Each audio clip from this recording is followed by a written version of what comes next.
పత్రికా రంగం ఇటువంటి దిగజారుడుతనానికి అలవాటు పడిందో ప్రత్యక్షంగా చూస్తాను. ఒకప్పుడు పత్రికా రంగం అంటే ఎంతో విలువలతో కూడినటువంటి పత్రికా రంగం ముఖ్యంగా తెలియజేస్తుంది. ఫస్ట్ టైం 1835లోనే సత్యదూత అని ఒక పత్రిక ఏర్పడి 1835లో ఇప్పుడు కాదు.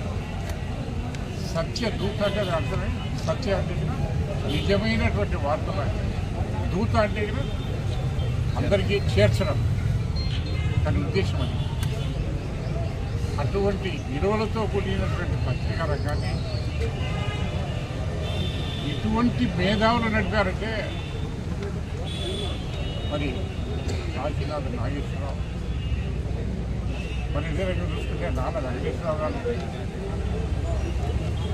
కురబడి ప్రతాప్ రెడ్డి గారు, పెద్ద పెద్ద మేధావులు పత్రికా రంగాన్ని నడిపి వాస్తవాలను ఎప్పటికెప్పుడు ప్రజలకు తెలియజేస్తూ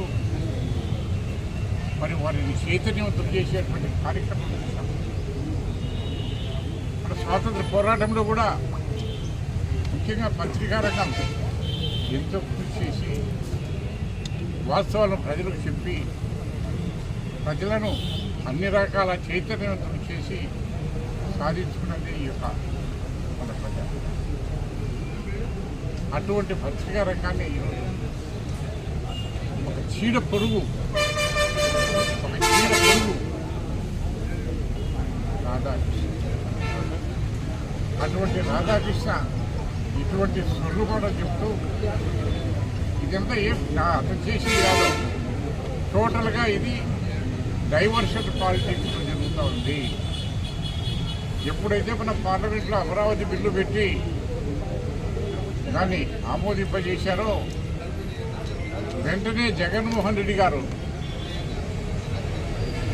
అది కాదు, అక్కడ దాదాపు 50,000 ఎకరాలు తీసుకున్నారు, అది అభివృద్ధి చేయాలంటే ఒక జనరేషన్ కాదు 2-3 జనరేషన్లకు కూడా అది అభివృద్ధికి రాదు, కొన్ని లక్షల కోట్ల